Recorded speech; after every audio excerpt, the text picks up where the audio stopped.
Cheers, Rockets fans. Welcome to The Locker Line, an exclusive podcast from the home of the Rockets. Whoa! Sports Talk 790. Rockets! The Locker Line is proudly served to you by Carbox Clutch City Lager. It is good! Oh, yeah? Red Nation, get ready. Get ready. The Locker Line starts now. Welcome aboard.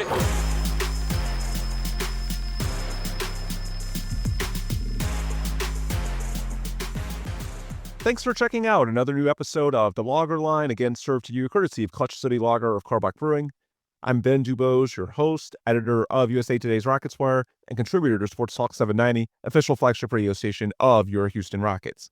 As always, I'm joined by Paulo Alves, our co-host and producer out of Portugal. You can follow him on Twitter/X at Paulo Alves NBA, me at Ben Dubose.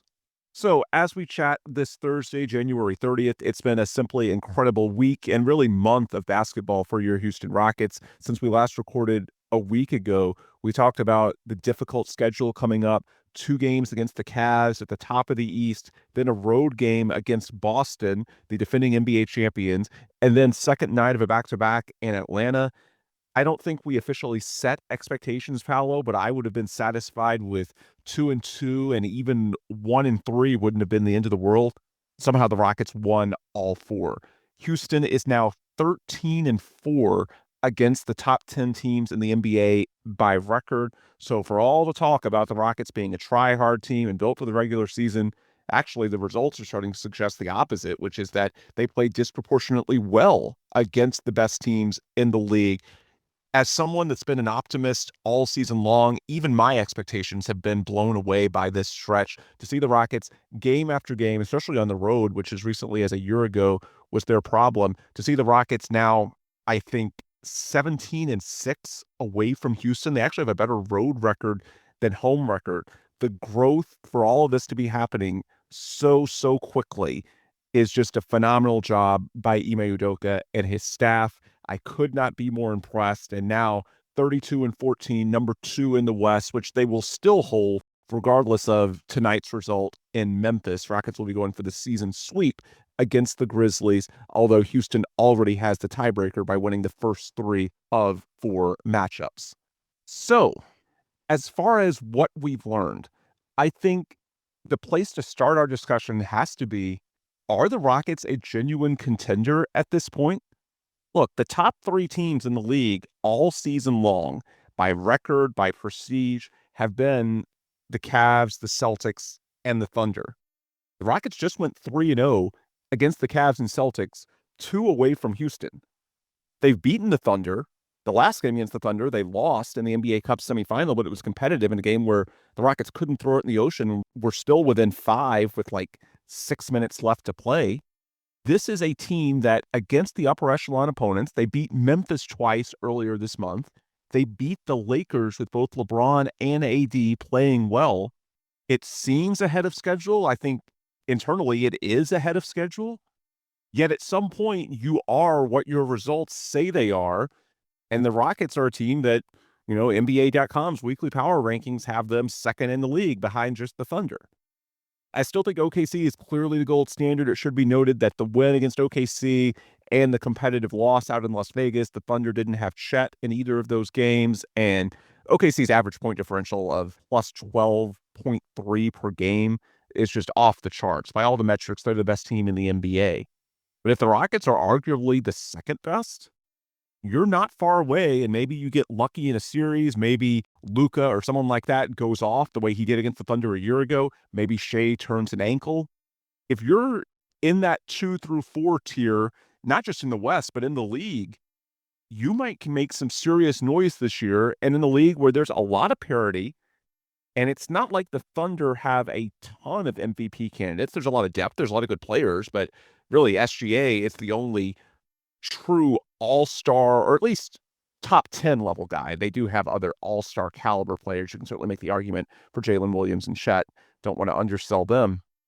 But I guess before we go into any individual storylines, are we at a point now more than halfway through the year where we have to start taking seriously the idea that the 2025 playoffs are not just about the Rockets gaining experience. The 2025 playoffs are potentially an opportunity that the Rockets can actually make some noise. Is that a realistic expectation at this point? I hate to be the Debbie Downer. I'm not going into it that way.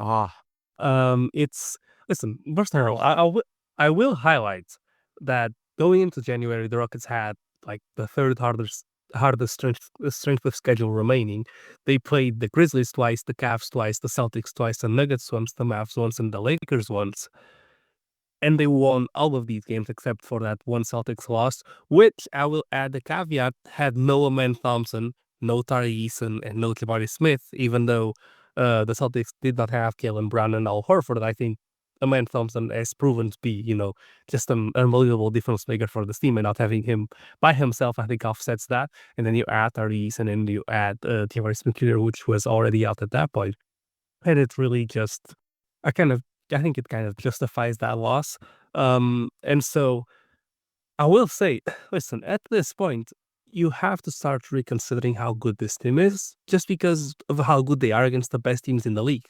You could argue that they played the Cavs without Mobley once, but then they played them with Mobley and won anyways. And Mobley had a stinker of a game, so maybe that wasn't the case either. But I don't think we are the second best team in the NBA. And I do think that our style of play contributes to how good we are in the regular season and won't translate to well to the playoffs. Not necessarily because we can beat good teams, more so because of how we'll probably struggle in the half court. And I think in the playoffs, these teams will slow it down and try to give us less opportunities for us to be running on the fast break. But then again, listen, the book's been out on this team. We are 46 games in. At this point, teams know what we're trying to do, and we are still being able to do it regardless, and generating turnovers and being, on the fast break and just a lot of moving around, a lot of crashing the offensive boards. But I think at the end of the day, this January stretch, some of December as well. It's also been punctuated by Jalen Green being really, really good. And it's been, if you look at the last, 5 games, there's a couple of good games in there. There's also 2 or 3 games that are not the best. And I think he's kind of normalizing a little bit, not as hot as he was because that was never realistic. He was shooting like 50% from 3. But I think as that normalizes, that will be especially hurtful for the team in the playoffs because you're going to need that go-to guy. And yes, Amen Thompson did look like he could be that go-to guy with the game winner against the Celtics, but then against the Hawks, and obviously the caveat is that he wasn't at full, I'll call it full strength because Tanks were on empty. Second night of back-to-back in which they got in at like 4 a.m. Yeah. Yeah, and he's questionable for the next game against the Grizzlies as well. I'm guessing he'll play, but still. Sure, this is questionable. Amen isn't questionable, but yeah, regardless, the tank is still on empty. All right, yeah. And we actually saw, as evidence of this, Amen did not play at the end of the first half. Cam Whitmore did. It's funny, all the discourse lately about Şengün getting pulled for like 90 seconds early in the second half. Actually, into the first half, Ime played Cam ahead of Amen, which if you know what Ime prioritizes in terms of defense, you would think that would never happen. And yet I do think in that particular game, it reflects that Amen did not have the juice that he normally does. So I think that's just sort of adds to your point that Amen was not quite Amen in that game. Probably not because the Hawks did anything to take that away, just that he didn't have a lot left after emptying the tank less than 24 hours earlier. Yeah, I think, a little bit of not having much left in the tank is offset by the fact that the Hawks are not exactly the best, pound for pound defensive team. Although I was listening to the Hawks commentary, and apparently they've been the best defense in the league for the past 6 games. So Quinn Snyder, a very good defensive coach, like one of the better X's and O's tacticians. So maybe there is something to that. yeah, and I think, but we did see, a couple of possessions, especially later in the game, where a man was trying to make stuff happen, and he had kind of like that, that spin move. I think is it the Neil Hunter that has something similar on? Listen, look at me making look at me making total references, but like he leans the shoulder in and then he spins, but it's kind of like kind of like sideways, not exactly, turning it into the basket. He's just generating space for the floater afterwards, which is what Amen did a couple of times against the Hawks. But I think a floater is at the shot, right? And I think especially in those, it's a lot about rhythm. It's a lot about, if you're tired, it's harder to control. If your muscles are tired or sore, it's harder to control the force you're putting into it. And and especially if you're fatigued, you have to, struggle more to do every little movement. And I think that especially impacts a player who at this point at the rim, if it's not a dunk, it's probably a Dutch floater, and it's tougher to regulate to be, consistent on those and have that if you're tired. And I will say, in fairness to NBA officials, and someone should probably clip this because I'll never do anything like this again. The last 2-minute report actually says the Rockets caught a break and Amen was not fouled on that move where he went to the bucket and drew 2 free throws with like a minute and a half left, which stopped the scoreless drought because I think we all know what happened. The Rockets went up 96-80 with about 5-6 minutes left. And at that point, they thought they could coast. They were gassed. I think not only did they play a night earlier, I know the Hawks did as well, but the Hawks held most of the regulars out, including Trae Young, and they were at home. The Rockets were on the road and had to give everything they had, and men in particular, against the Celtics to beat the defending champs. And so when the Rockets went up 96-80 with 5-6 minutes left, I think they just sort of exhaled and said, we've got this. And the Hawks scored the next 11, and actually excluding that Şengün dunk at the end that put the game away, and I'm excluding it because it was a free one. The Hawks... You hate Şengün? Oh, Jesus. No, because the Hawks were doubling and trying to trap Fred and Jalen, and for some reason they just didn't foul, and it's just a freak play where, quite frankly, you or I could have laid it in. So, not to hate on Alfie, but from an offensive standpoint, the Rockets did not generate that bucket. The game situation generated that bucket, and the unique way, let's call it, that the Hawks chose to defend that. But other than that, the only 2 points the Rockets scored in the final 5-6 minutes of that game, since they went up 96-80, were that Amen Thompson drive with like a minute and a half left. And apparently the big guy for the Hawks got it clean, and the NBA missed the call. Now, kudos to Amen. He made both free throws. Turned out to be a very big deal when the Rockets were holding on for dear life up 2, and that 3 from DeAndre Hunter thankfully popped out. But without those Amen free throws, and by the way, credit to Amen and Şengün for combining to go 11 of 11 from the free throw line. Rockets 19 of 20 needed every one of those. They might lose that game outright. And so in this rare occasion, the Rockets actually did get the benefit of the doubt from the officials. And I think maybe it speaks to Amen not having quite the juice that he normally did, or maybe some sort of adjustment, in that they went to the same play the Rockets often do in these late situations, which is the Amen bully ball drive, and it didn't work. In this case, he just got the benefit of the doubt from the officials, and kudos to Amen. He took care of business at the line.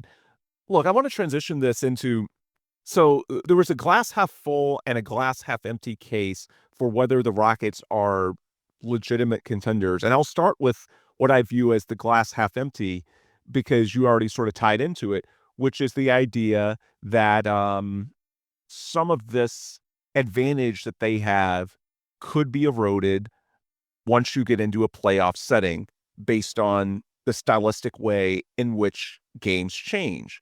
And the one bit of cold water that you could perhaps throw on the Rockets record right now.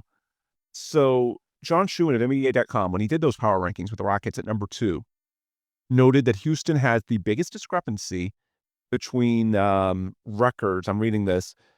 Games not on second night of a back-to-back, 27-9, and games second night of a back-to-back, 3-5. Biggest discrepancy in the league. So every team is worse on night 2 of a back-to-back. That's just common sense. But the Rockets are much worse than the average.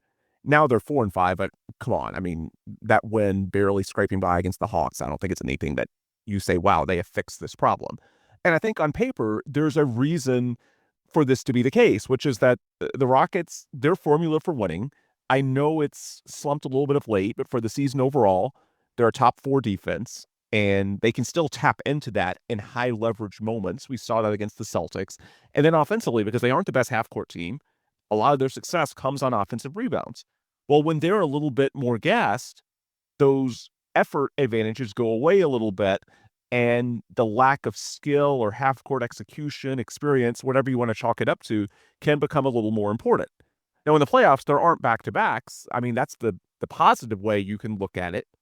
But the negative way is that because the games are more spaced out and because it's the playoffs, other teams are going to be much more dialed in on their effort. So even if the Rockets aren't fatigued themselves for being on night 2 of a back-to-back, the normal advantages they have over 82 games being so dialed in and using a formula that's dependent on crashing the glass, the NBA's #1 rebounding team, it being a huge part of their offense, maybe that goes away a little bit in the playoffs. And I think that's sort of the case that you're making, right? I know it's a different way of looking at it because it's not literally night 2 or back-to-back in the playoffs. In fact, you can make the reverse argument that, hey, there's no back-to-backs. Maybe the Rockets will be lights out in the playoffs. But I do think there's reason to have at least a little bit of caution based on what we've seen at stretches of the schedule this year when the Rockets aren't able to clearly out-effort their opponent.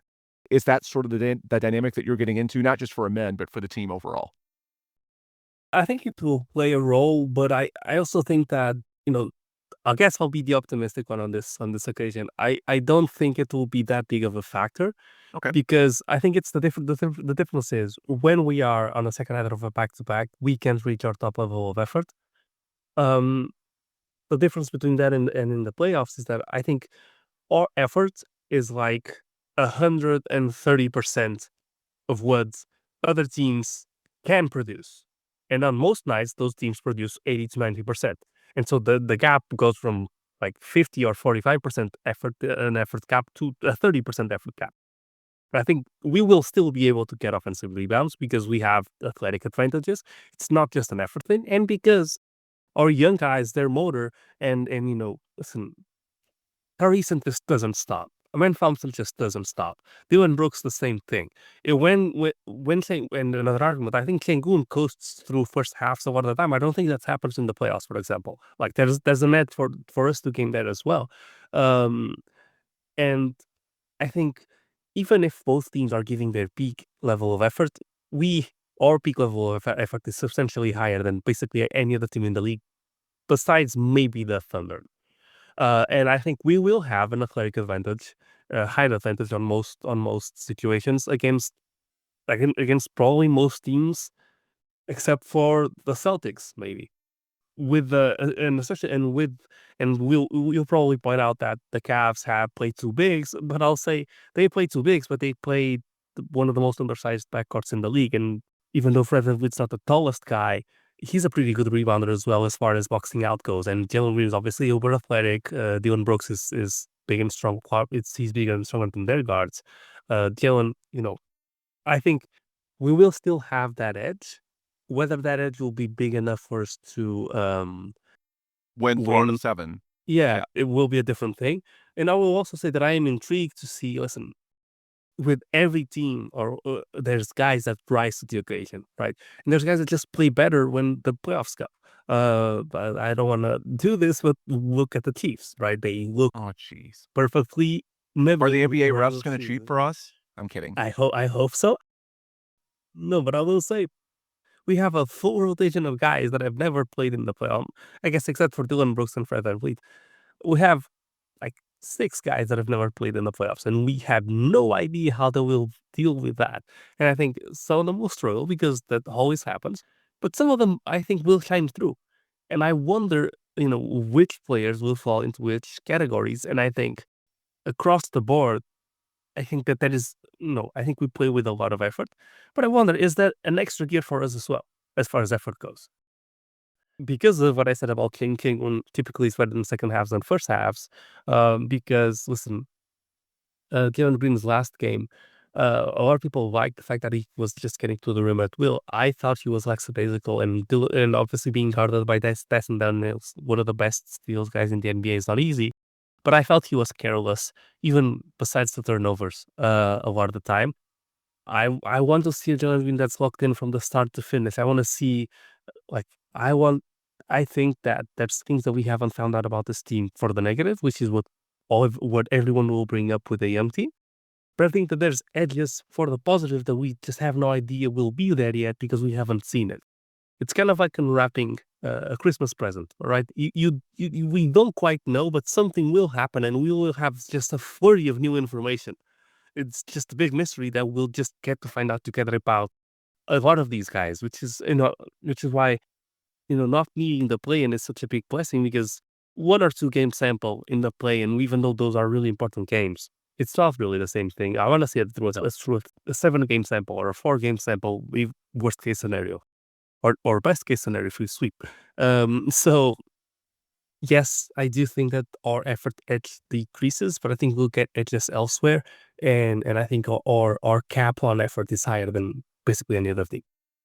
So you don't buy the theory that Jalen was intentionally turning the ball over last night to get to that stat where the Rockets are now 6-0 when they turn the ball over 20+ times as a team? You don't think Jalen was intentionally tanking it to ensure the win? I don't, but I thought you were going elsewhere with that. I thought I know you have I know you have a semi beef with Nick right now. Which is one of my favorite guys to listen to, just from a sports commentator's perspective, because I like how he articulates his points. Yeah, He spent the entire season, just forgot that he spent the entire season saying that the Chiefs during the regular season were trying stuff out on purpose, and that's why they weren't smashing teams, preparing for the playoffs. And I thought you were going to make the same point about Jalen Green. He was turning the ball over on purpose just to try stuff out so he can, be sharp when he goes to the playoffs. I'm sorry. Yeah. That's too much Chiefs talk. I know people are traumatized too. And for clarity, I don't really have beef with Nick Wright. It's more that, quite frankly, he makes a lot of the arguments that I'd make for my teams if I were in his position. It's just not every team has a media member and a platform like that to help steer the national narratives. Now, the one argument I do have a little bit of beef with him, I think he's been very unfair with how he characterizes James Harden's playoff record. But I think, and that's one of those things, and he's not really an NBA guy to start with, but there might be sort of just a shtick to that, where it's not even something that he totally believes. It's just sort of, a narrative that he's played up. And you know how these things go on the national shows where people just have their bits and it's just a running thing. As far as Nick and the Chiefs, yeah, I'm not really upset with him specifically. It's just a reminder. It's sort of like, the comp I threw out the other day. It's like in the aftermath of the Astros and the sign stealing scandal, when the Dodgers and Yankees had all these, affiliates out there guiding the coverage in a way that Houston did not. That's what it reminds me a little bit with Nick. And so it's not about him specifically. It's just that, there's not equal representation for other fan bases, if that makes sense. No, I got to listen. I listened. He's a sharp guy. Yeah. Yeah, I listened to First Things First every day, except for the week where the Texans lost to the Chiefs, because I knew he was going to be unbearable. Like, I know that he's very abrasive, but I do think that he articulates and he makes good points. And I will say about the James Harden stuff, he has a take this season in which he says that Lamar Jackson is the James Harden of the playoffs, of the NFL, in which he's just level regular season guy, and in the playoffs, he has a couple of good games. James Harden has as well, but at the end of the day, just can't get it done, which I think is sort of fair. And I think, obviously James, eventually, when he found himself in a situation where the team was incredibly talented in Brooklyn, he was as efficient as he could possibly be. And I think people kind of didn't pick up on that. I think kind of forgotten that you go and check his stats when he played with Brooklyn in the playoffs, and James Harden was like insanely good. It's just that stuff to be efficient when the entire game plan of the other team is to stop you, and besides the hole was there, there's literally nobody else. So yeah, I can accept that comp, and I'll try and shift back to the Rockets so that we're not losing too many listeners. But I don't think most reasonable fans view Lamar Jackson as a playoff choker, because obviously he's had big games, and quite frankly, he played fairly well in Buffalo, the game they lost. It's just, a couple of lapses here or there can be the difference when the bar is so high as the Chiefs with Mahomes, or the Bills with Josh Allen. The AFC is so loaded. And I do think that Harden has some warts with his consistency that have kept him from being at the level of when he was at his peak, especially his superstar peers. That is going to keep him a notch below Steph Curry, LeBron, KD. That's fair. What I dispute, and I think Nick would probably agree that he's overplayed this at times, is his characterization that, James is the Clayton Kershaw of his sport. And by that, I mean a guy who goes from superhuman in the regular season to average at best in the postseason. And that is not the case. James has still been a very good player. There's just, I don't even know if warts is the right term. There's just a lack of consistency that is needed to have a chance when the bar is so high that you got to win 4 out of 7 against Steph Curry in his prime. Yeah, but quite like Lamar. Like Lamar is not, he's just not regular season Lamar. He's just not the MVP. Fair. But I guess what I'm saying is Lamar Jackson is a better comp than Clayton Kershaw. I can live with it. It's Clayton Kershaw. That's the one I'm like, that's just stupid. That is stupid. Listen, I don't get that reference because when I started watching baseball, that dude was stolen. He's always looked watched in the postseason. Even before recently, like his career numbers is, I want to say like it's 4.3, 4.4 for a guy who's had like numerous years with an ERA right at like low twos. Like he has always become a different guy, which is why, of course, it's so funny. One of the best articles at the peak of the Astros outrage, one of the ESPN guys did a deep dive on Game 5 of the World Series, the one that was 13-12 in 2017. And the premise was, look, I don't know if the Astros had a system or not, but Clayton Kershaw was not good in this game. The location, the movement or lack thereof, it's just, classic Kershaw in the postseason. And again, he hasn't been bad, but just the difference between best in the sport versus mediocre has been stark. It would be silly to call James Harden mediocre in the postseason, just as it'd be silly to call Lamar Jackson mediocre in the postseason. Just not quite at the MVP level, at least not consistently. And yeah, if you're going up against Steph and KD in their primes, or if you're going up against the Patrick Mahomes era Chiefs and the modern AFC, then that can make all the difference. Yeah, I can live with that. That's fair. Anyway, back to the Rockets. We've gone on about other sports too long. So the caution that I would throw would be that back-to-back stat. And I think you did a good job pushing back on it a little bit, why it may not correlate perfectly with the playoff setting where there are no back-to-backs, but other teams are dialed in a little bit more. The glass half full way to look at the recent surge by the Rockets, in addition to just, the fact that they've beaten good teams, obviously that should extrapolate. That's all the information that we have. But in terms of projecting, it's how they're doing it on the back of Amen Thompson, who this month, you talked about which guys are likely to shine on the playoff stage. The competitive edge that Amen plays with makes me think he's going to be one of those guys. And now he started 16 games. By the way, today is Amen's 22nd birthday.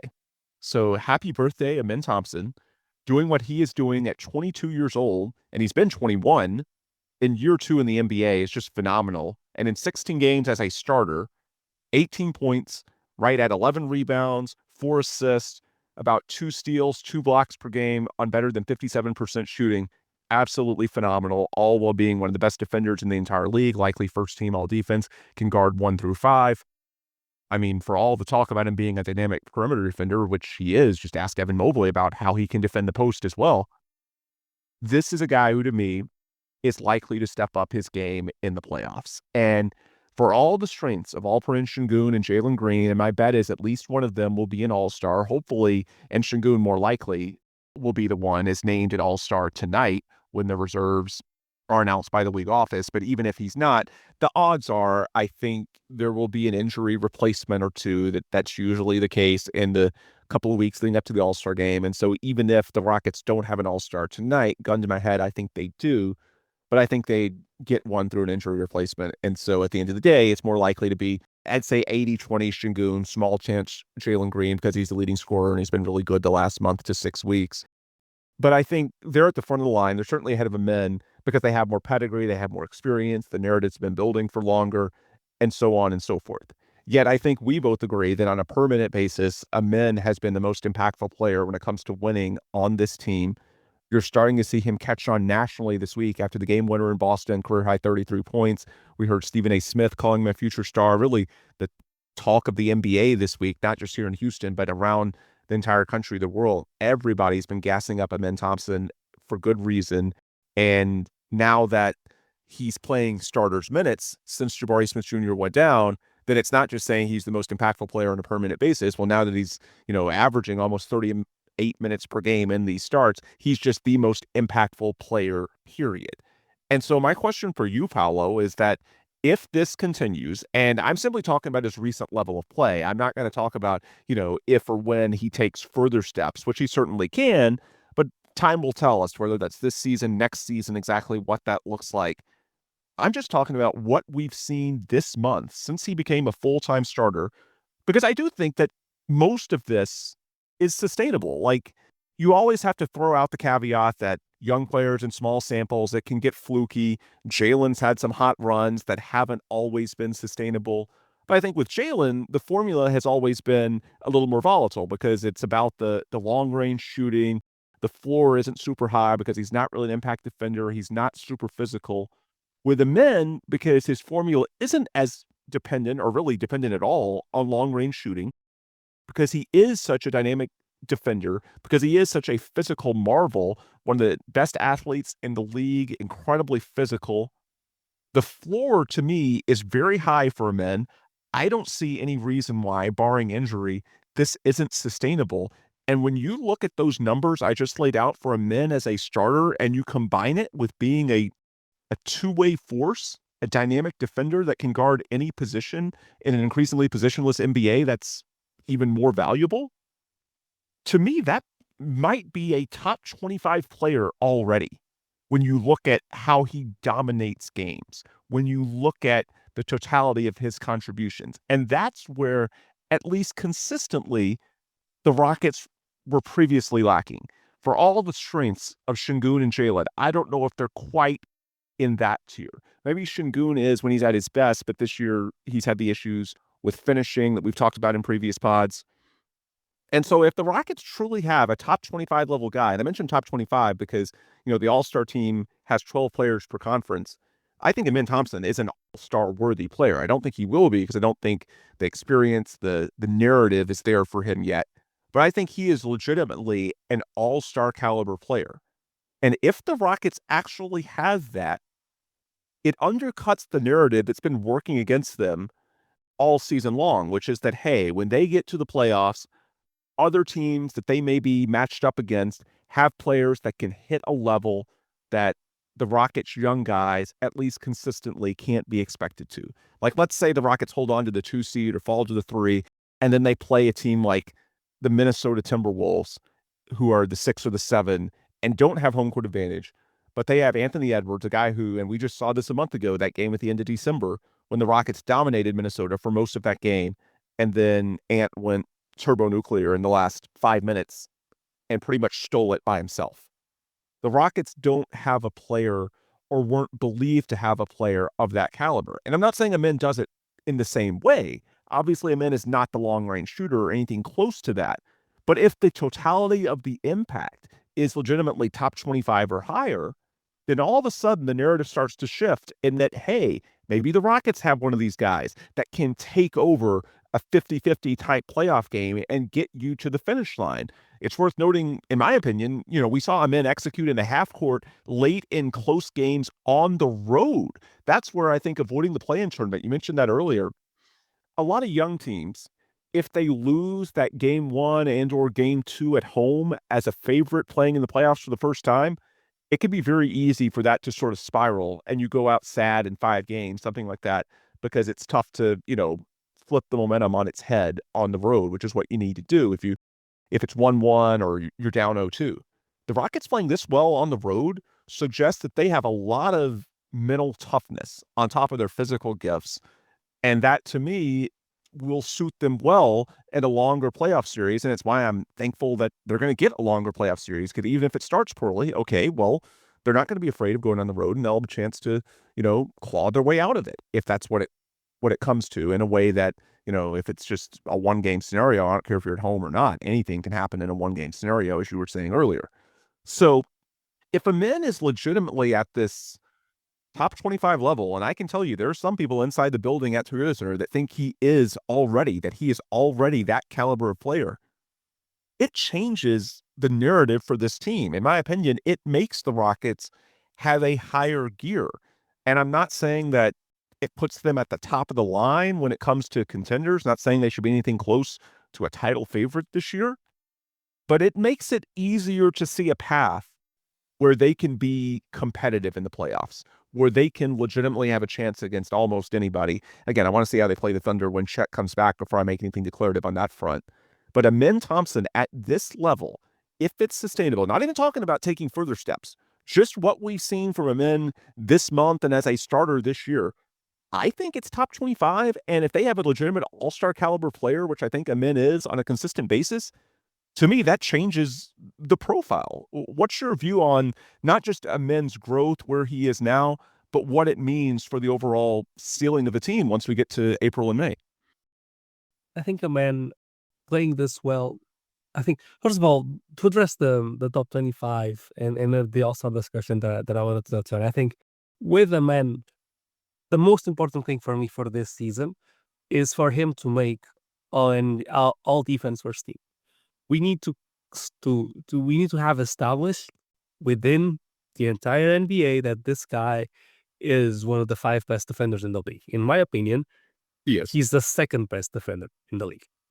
I think he's second or third. I think Wemby's clear number 1. I think you just can't do what he does. But I think besides that, I mean, can rim protect at an elite level, can defend 1 through 5 at an elite level, can defend on ball, can defend off ball, can literally do. He's a good communicator. He's good with rotations. He's good at literally everything. He has good hands. He has literally everything a defender can have. He has the athleticism, obviously the size. And so we need to first establish this guy before he even makes the jump to being an offensive star. This guy is one of the 3 best defenders in the league at 22 years old, previously 21. He was already at 21. And so once that's established, now we can start taking that into consideration when we come to all-star and top 25 discussions. It's the same thing with Draymond, right?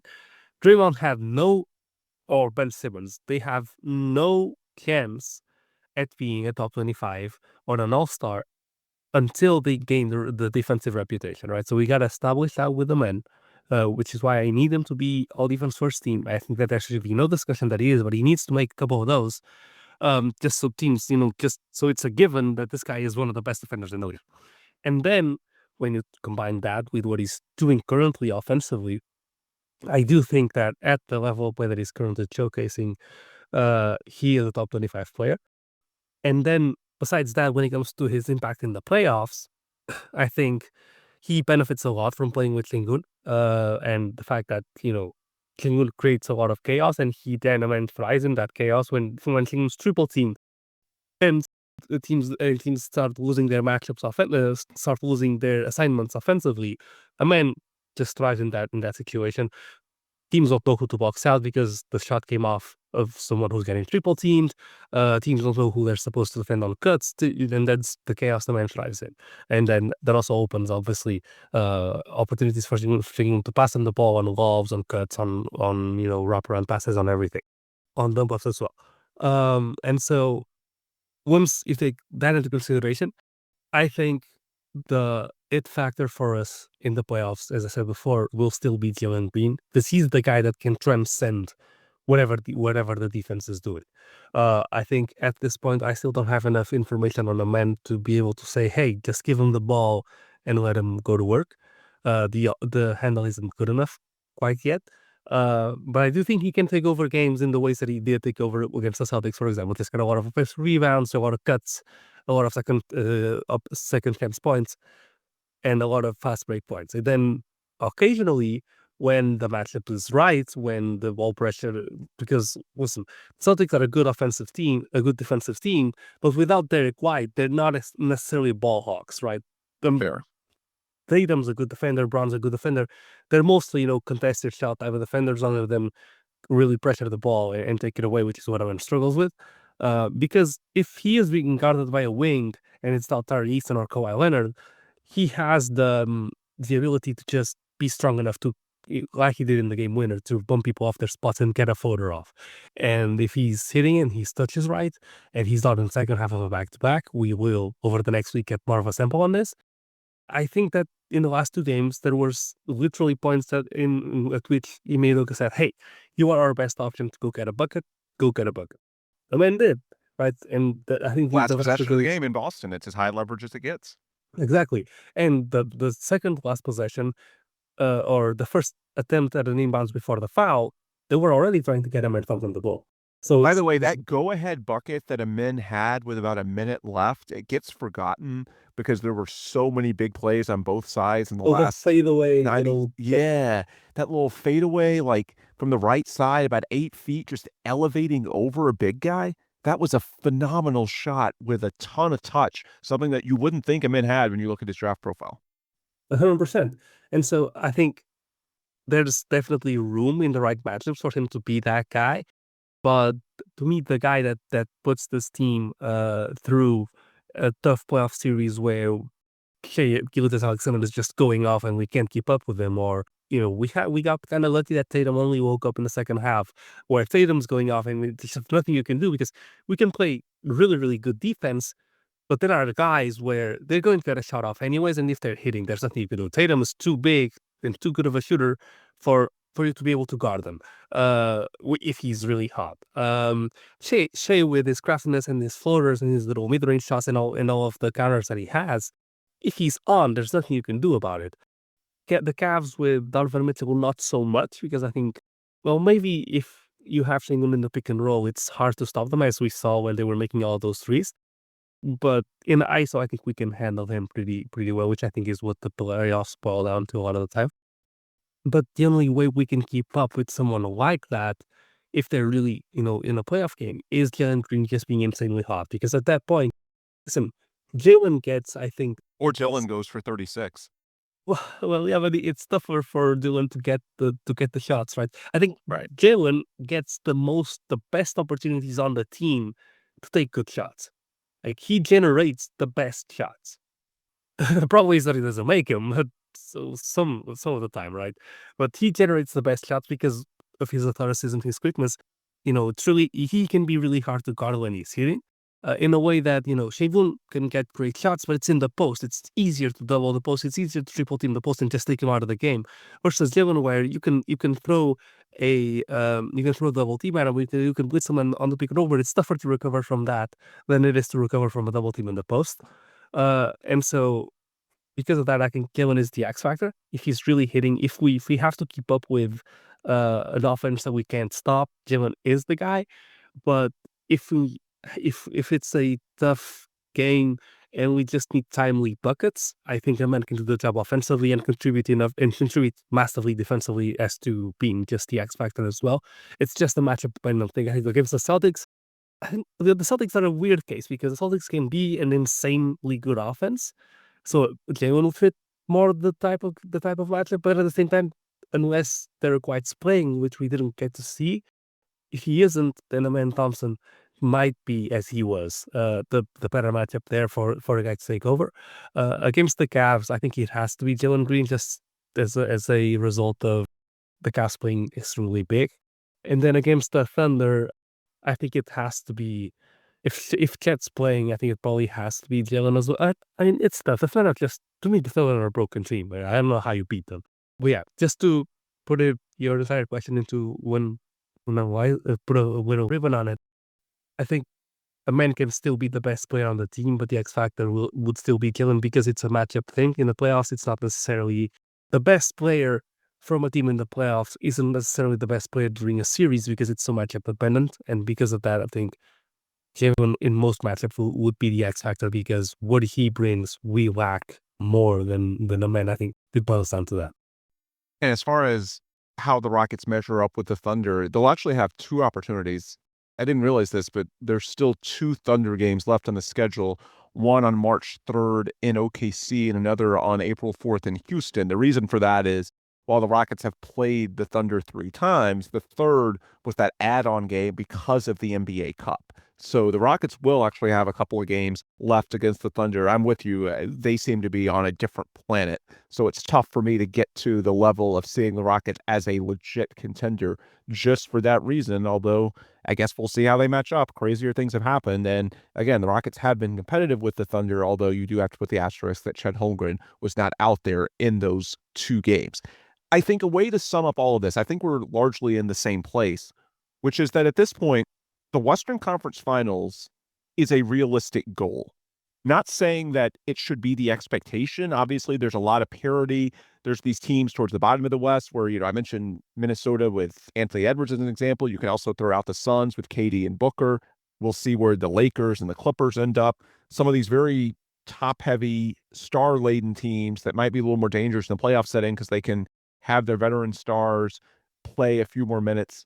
It would not be fair to say the Rockets fell short of expectations if they don't make it to the Western Conference Finals. This is not 2017, 2018, 2019. This is nothing like that.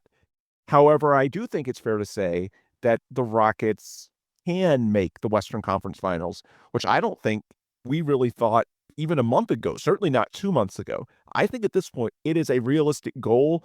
And then at that point, everything would be gravy. I mean, who knows? Maybe you get lucky and the Thunder somehow get knocked out. Maybe Shea turns an ankle. But based on what we know now, it's tough to see a world where the Rockets, if everyone's at full strength, are better than the Thunder this season. And typically the NBA is a sport where to advance, you've got to win 4 times out of 7. Usually the better team advances. It would be tough to say the Rockets are truly a contender in a world where OKC exists, at least not yet. However, if the Rockets can stay in the top 3, and so you're on the other side of the bracket from OKC, I know you've got some thoughts on, matchups that might be good and less good for the Rockets. But I think we're at a point now where we can say the Western Conference Finals is a realistic goal. Are you with me on that? With the right matchups, maybe. I think I've upgraded. I think we should expect a playoff series win, unless we get really unlucky with matchup.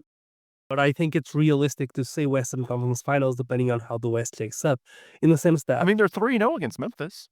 Yeah, exactly. But the thing is, I'm more worried about the first round matchup than I would be about the Grizzlies. And with the Grizzlies, I think this season's Ja Morant so far has not been typical Ja. He's had a terrible season on all accounts. If you go check his stats, he's barely 20 points a game. And we don't have an answer for, which is one of the things that I would like to address at the deadline. We don't have an answer for Jaren Jackson Jr. Amen can't guard him. Tari can't guard him. He's too tough to guard. We kind of need a guy to put on him. He's just maybe Jabari. It's worth noting he wasn't out there the 2 matchups earlier this month, but I get your point. Yeah, he's just a really tough matchup for us. He's always been, even throughout the rebuild. So I think the Grizzlies can play better than what they did against us. But I think we match up against them well enough. My worry is if we catch, we're currently the 2nd seed. We will obviously get the 8th seed or whoever comes out of the play, which I would guess are the top 2 teams that are currently there. I think the Wolves and the Suns probably those teams. Maybe the Mavs over the Suns if Luka's back and they're firing at that point. But yeah, let's call it the Timberwolves end up at 7 and the Mavs end up the Mavs end up being the 8th, and those are the 8 teams that are in the playoffs. I think the Mavs are a fine matchup for us, even though Luka always torches us. I think the Suns are a good matchup for us. I think the Clippers are an awesome matchup for us. Yep. So I'm hoping that as the Timberwolves find their footing, they get to 6, Clippers fall to 7, and we catch the Clippers. That's ideal. But if we catch the Wolves at 7, I find it really tough to see us winning a playoff series against them. It's just the way we've played them this season, and Amen was not starting at that point, and we did beat them once. But they just play us really tough, and Amen and Ant always goes off against us. So I could see us. I think it's more likely that we get knocked out by the Timberwolves, or maybe the Lakers are a weird matchup for us as well with AD. If we aren't shooting well enough, one of those teams knocks us out in the first round rather than the Grizzlies in the second round. But I think it's very realistic that if we catch the Clippers at the first round, I think that might even be a sweep. And then we take that momentum into the Grizzlies series, and I think that's a winnable series as well. I think Thunder then at the conference finals is really tough. But I will say, I think there's an argument to be made, and we'll talk about this later when we do playoff talk. There's an argument to be made that we might want to drop to the third seed because we are so much better on the road, and Jalen is so much better. Like, Jalen splits on the road. I'm not there yet, but I get that. I get your point. The splits are legitimately insane. Like, Jalen is legit, like, a superstar on the road, and I don't know why. It was So we need to put him at his home, is first. what you're saying. He was the. Do you remember? He was the opposite year one. Like, he was insane at home and just terrible on the road. You know, it's the opposite. And well, he's not terrible at home, but he's the superstar on the road. So there might be an argument to be made that you might want the game 7 to be away. But other than that, I think it's realistic for us to make the conference finals. But I would consider a successful season making it past the first round. And I would consider it still a successful season if we lose in the first round, but it's the Timberwolves in specific. Yeah. Although I personally think that the Timberwolves will end up getting on that 4-5 line. That's my expectation, because as bullish we are on the Rockets, because they've gotten through this difficult scheduling stretch of January, Rockets now have the second easiest schedule in the West the rest of the way. The easiest is the Timberwolves. So you look at them being, at this point, they're 25-21, and they're just a half game back of the Clippers for 6, game and a half behind the Lakers, who still have a negative point differential for number 5. I think the Timberwolves, when it's all said and done, end up moving on to the 4-5 line. I don't know if they have the juice to get all the way up to the top 3, but I think especially they are playing better. They've won their last 3. Obviously, they had the massive change right before training camp, losing Karl Anthony Towns. So it would make sense as to why they're a little bit of a slow starter. My guess is the Timberwolves take advantage of a relatively easy schedule, and with Ant, there aren't really any injury concerns that you'd think they're going to load manage the way, a team with a lot of veteran stars like the Clippers or the Suns or even the Lakers might have to do. So I think the Timberwolves end up making a second half run. And so if the Rockets can stay in the top 3, and that's massive for a number of reasons, stay in the top 3 to be on the other side of the bracket from the Thunder, that's the ideal scenario on a number of levels. Because I'm in agreement with you, the Timberwolves are the toughest team in that, 5 through 10 range. They're the last that I would want to play. But the good news, if they are in the 4-5 line, that would also potentially put them in line to play the Thunder in the second round. And I would not pick the Timberwolves to win that series, but if you have Anthony Edwards, you have a chance. Crazier things have happened. I mean, we saw the way the Mavs with Luka and Kyrie were able to sort of steal some games late against OKC last year. I think they're better this year, but the Timberwolves would at least have a fighting chance. So that would be my hope. Paolo, anything else you want to add before we close out? Yeah, I'll just say, just so we have it on the record, even if you wanted to come here, I'm out on Fox. You know what? Let's do this very briefly, because the Rockets will actually play Minnesota next Thursday, which is the day of the trade deadline, February 6th. So there is a natural segue here. So sure, let's do a little bit of deadline talk. I largely agree with what Kelly Iko has reported in The Athletic this week. I've heard basically the same thing from my conversations, which is that if the Rockets do a move, it would be for asset reasons rather than basketball ones, in that they have some space beneath the luxury tax line. They have their non-tax pyramid level exception. So if they can take on a contract to save another team some tax dollars and get some future draft assets, probably, 2 or 3 second round picks, something like that, they'll look at doing something along those lines. And then maybe that player is available to you near the end of the bench. But not only do the Rockets not want to make a splash move like a De'Aaron Fox for reasons that we've covered in recent pods, plan A is simply the rebuild working out. And right now it is. Plan A is your core 7, enough of them developing at a high level to where you can build a sustainable contender organically. And at this point, there's hope that it can happen. And so I don't think that they'll be looking in the De'Aaron Fox tier simply because there's way more upside to just staying the course with these guys who are all 23 years old or younger and seeing what happens, at least giving them one playoff run, which to this point is almost a certainty to happen when you look at where the Rockets are in the standings and the separation. They're actually now 7 games up in the loss column on the Timberwolves, who are the closest team in the play-in range. So I think it's safe to say there's going to be playoff basketball at Toyota Center, particularly when combined with the fact the Rockets have the second easiest schedule in the West the rest of the way. So if this isn't the right time, and for reasons we've discussed in the past, it's not, then that takes you out of the mega trade market. And I don't think the guys a tier ahead of Fox are going to be available. I'm not sure they would do a Devin Booker deal right now anyway, given what we've seen the last 2 months from Jalen Green, but I don't think he's going to be on the market in the next week anyway, so that's pretty much a non-starter. So I think Fox is probably at the top of the realistically available at this year's trade deadline list, and I just don't think he makes sense. He's not so good that you would cut short the potential of the guys you have in place, especially when you consider that, Jalen Green is 4 years younger than De'Aaron Fox, and Cam Whitmore is 6 years younger, and so on and so forth. But then the tier below De'Aaron Fox, it's so tough to upgrade this rotation where you're going to have either Dylan Brooks or Jabari Smith Jr. coming off the bench. You're going to have, you've had Tari Eason coming off the bench. Steven Adams in most matchups is extremely valuable. Even your 10th, 11th guys off the bench when everyone is healthy, guys like Jae'Sean Tate and Aaron Holiday are really good players. It is difficult to upgrade the rotation, and that's before considering the chemistry angles to all of this. To get a guy who would clearly upgrade the rotation, yet isn't a star, the juice wouldn't be worth the squeeze, and that, you don't have that many tradable future first-round picks, and I don't think it's worth it to upgrade a non-star spot, especially when you consider the chemistry angles and how they're playing as is and how many of the rotation guys are so young, period.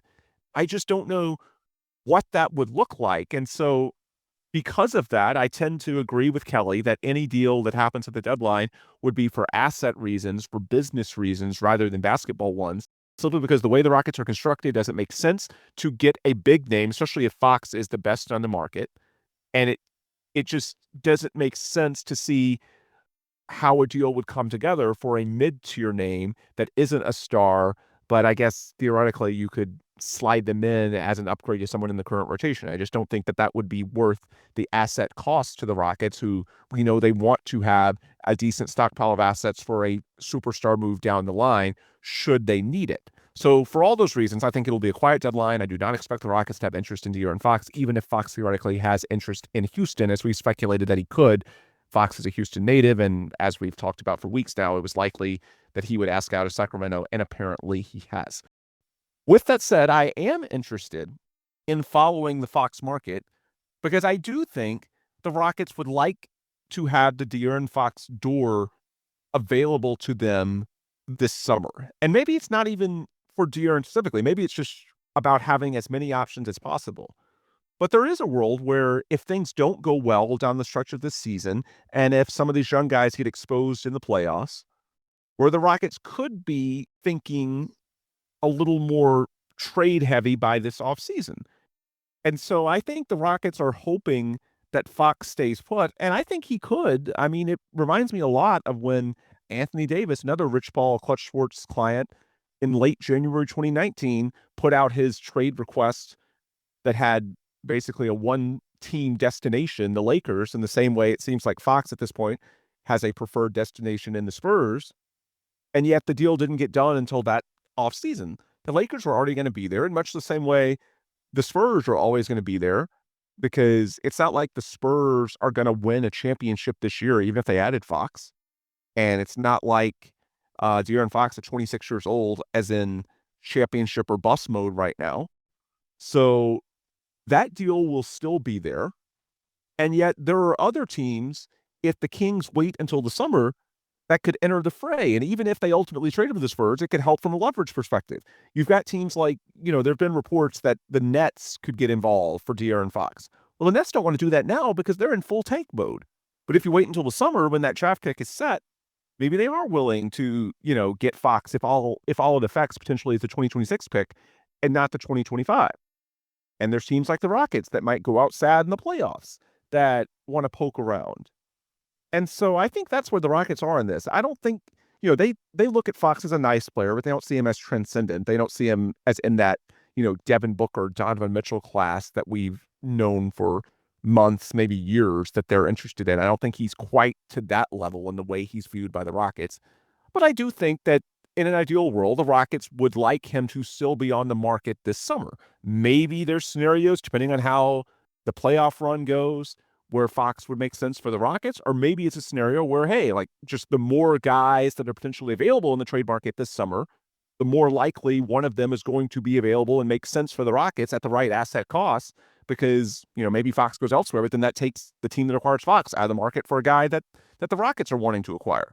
I think the Rockets just want as many options available to them as possible. So I guess the way I would characterize the De'Aaron Fox trade situation and how it relates to the Rockets leading up to the trade deadline, I don't think the Rockets will make a move. I don't think they should make a move. However, I do think in a perfect world, they would like Fox to remain on the market until the summer simply because it adds more options. And so I think that's where we are. I think that's a realistic goal because, again, I don't see why, either from the perspective of the Spurs or De'Aaron Fox or the Kings for that matter, it has to be done right now. He's under contract till 2026, not like he's in win now mode where he has to win a title, or that the Spurs can do that even if they acquired him. So what I am hoping for is that he stays on the market and everybody shelves this until the offseason, and then the Rockets and everyone can sort of reevaluate where they are by May or June. I think that's the outlook for the Rockets leading into the trade deadline. Paolo, I know you had a little bit, or it sounded like you had a little bit of a stronger take on being out on Fox. Please elaborate. So I think they should. I think it's been a mistake. I mean, it's kind of a mistake and kind of isn't to just outright say that they're not interested in him this season. I think he gets traded this season. I think he goes to the Spurs because I think, and he was kind of a little bit of a douche to the Kings in the sense that he didn't have to do this so publicly, and so like, Well, that's the I only want one team, and we again, know it's from Anthony Davis. Yeah. Yeah, but we know from the James Harden situation that it sometimes helps for you to leak out that you are open to more teams, even if you aren't, because your team is not going to trade you for nothing, and you're giving all of the leverage to the Spurs. And we've seen trade sagas before where the list eventually expands, even if just for a leverage, just for let's give my previous team some leverage so they can actually trade me. Otherwise, they would rather just keep me until the end of my contract versus the return that they're going to get. But I do think the Rockets should have shown interest in the sense that if they did, the Spurs, it would probably increase the price that the Spurs have to pay. Even if they're not interested, they should, be in talks and saying, hey, we're interested in willing to give this up just to try and inflate the price because the Rockets have a vested interest in the Spurs not being that good. The Spurs are going to be insane for the next 15 years because Wemby is that good already. He's already, to me, a top, 5 player in the NBA probably. And I think that Fox is a good player. I think he's an excellent fit with Wemby. But you don't want them to get him to keep. And he could be and the reason why I don't want him for us is he could be a little bit of a poison pill in the sense that he's going to be making supermax money in 2 years, more likely than not, right? And so he's not worth that type of money. And if you want to keep him, you got to pay him that type of money. Although, let me jump in real quick. I do think the Rockets are banking on the fact that the Kings will leverage the potential of a team like Houston or Brooklyn, for that matter, into making the Spurs pay a higher price if they get this deal done at the trade deadline. So I think your point is well taken on why the Rockets should have a vested interest in making the Spurs pay as much as possible if they're going to get De'Aaron Fox and add him to Wemby.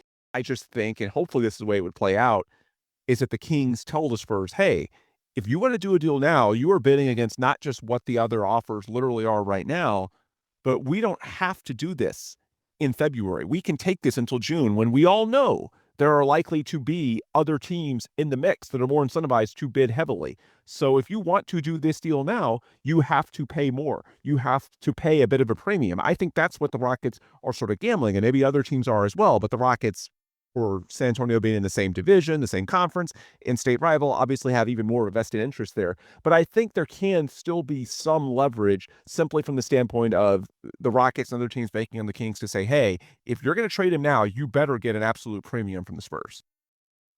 Yeah, I agree. I just think the Rockets should play into it a little bit more, just publicly. But I do see the argument that, listen, you have a nice thing going. You kind of don't want that attention right now. Like, we want the attention on Amen Thompson and how good he is. We don't want the attention on who we're trading for and who we would have to give up to get them. So I understand. I don't blame them for not doing it. Is what I'm saying. It makes sense as well. Just just control the controllables and try to isolate the team from any outside noise.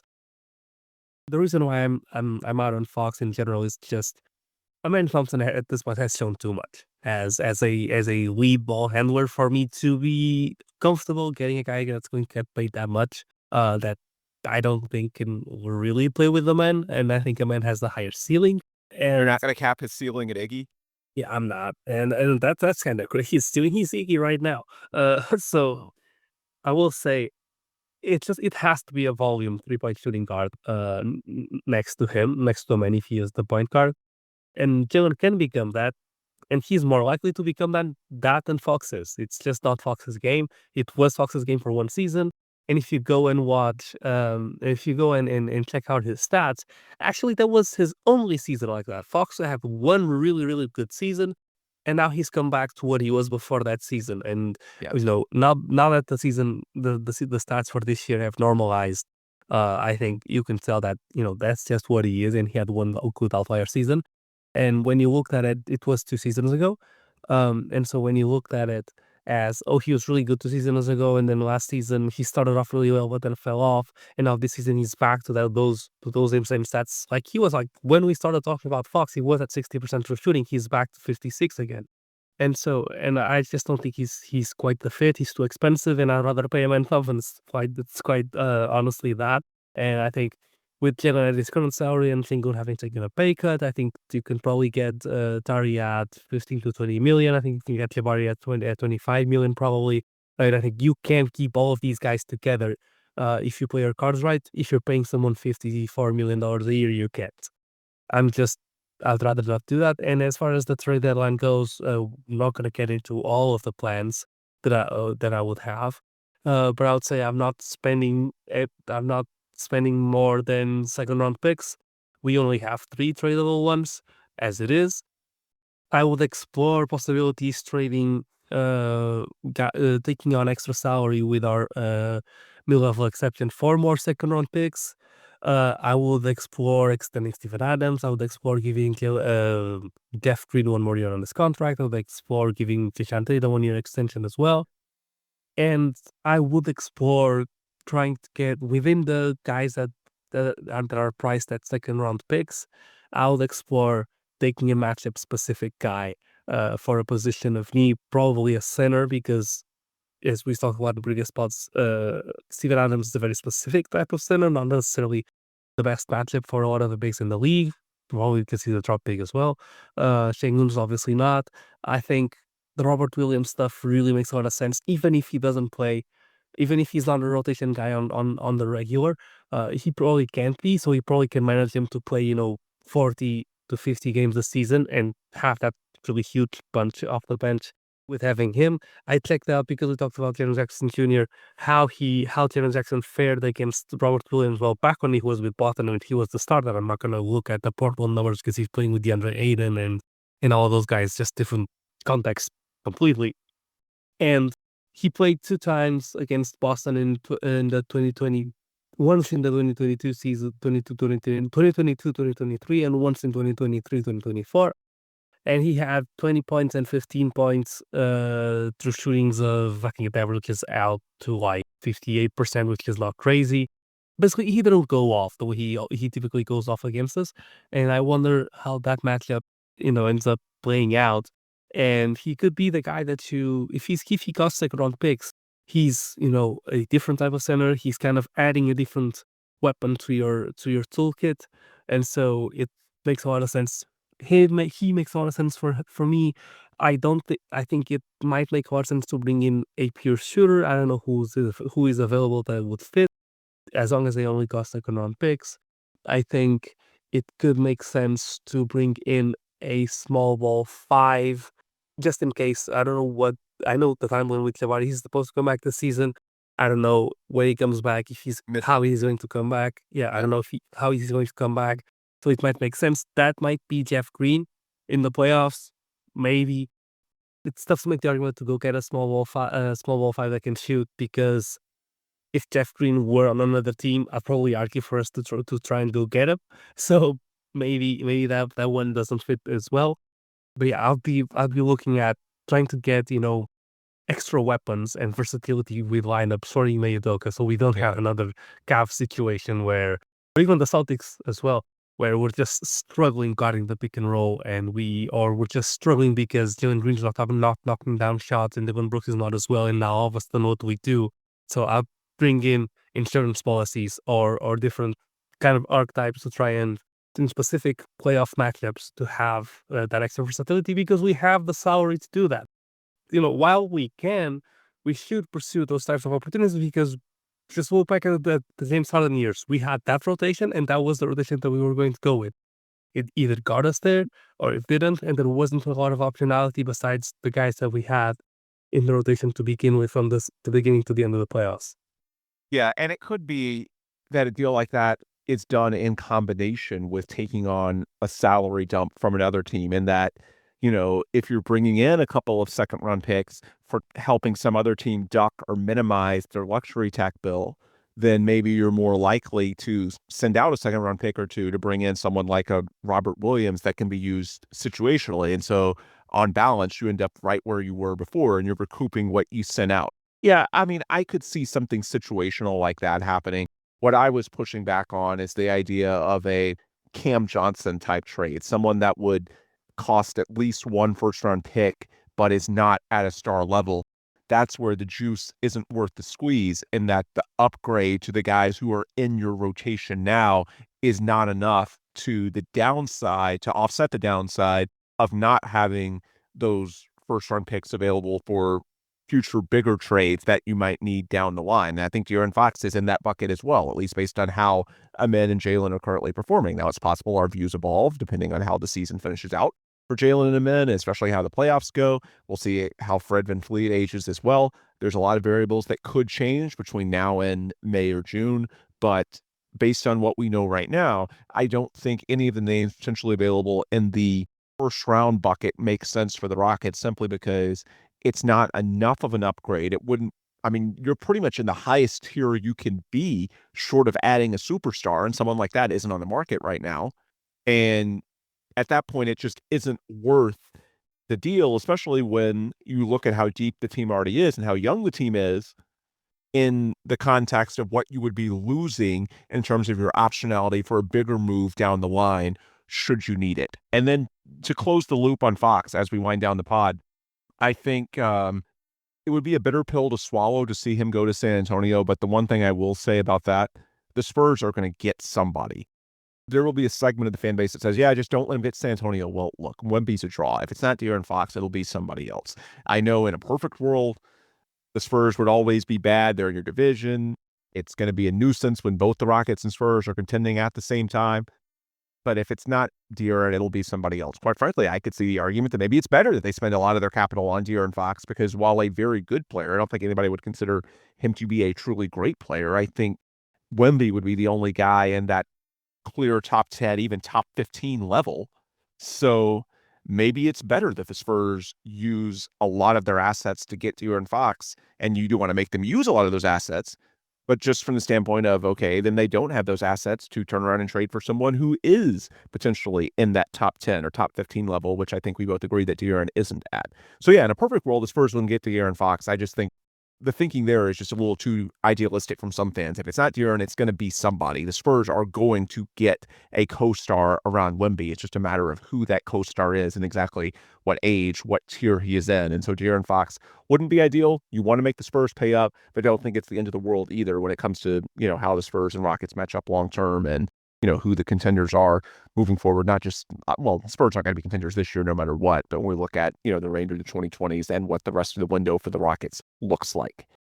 Anyway, that's enough for one episode. We can cover that in future pods, especially as we get to the offseason, but maybe we'll talk about it more next week. I suspect our next pod will not be until after the trade deadline, because I think it'll be relatively quiet for the Rockets, but we will break in if news warrants between now and then. And of course, beyond waiting for the next pod, you can also follow me and Paolo on Twitter, where at BenDuBose and at Paolo Alves NBA, Twitter/X, you can always get our insights right when news breaks. But my expectation, based on what's been reported, what I've heard from my conversations behind the scenes, is that it's likely to be a relatively quiet deadline for the Rockets. You could see an asset deal come together. You could see, a situational guy brought in who could make sense in certain matchup configurations, as you were just describing, Paolo. I think the Celtics game where the Rockets almost let go of the rope when Boston went up 12 early in the fourth quarter, taking advantage of that Steven Adams lineup because the Rockets just could not stay in front of whoever he was switched on to. That could be something that you target, especially if you want to get to the Western Conference Finals or potentially beyond. But nothing to the level of first-round picks. I don't think Fox makes sense. I don't think anyone clearly better than Fox is going to be available. And the guys in the Cam Johnson tier, nice players, but I just don't think it's worth losing first-round assets for the Rockets when it wouldn't move the needle dramatically this season, and it would limit your optionality down the line should you eventually need something bigger.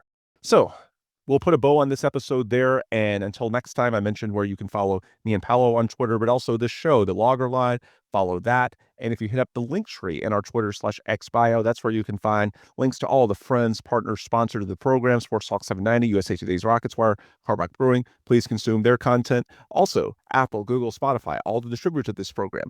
You can find links to those through that aforementioned link tree. And if you've not already, please subscribe, leave a positive review. That way you get episodes right when they come out, and we get the benefit with hopefully your happy review and subscription of looking good to those friends, partners, and sponsors and keeping this podcast going as one of the most active ones covering Houston Rockets basketball.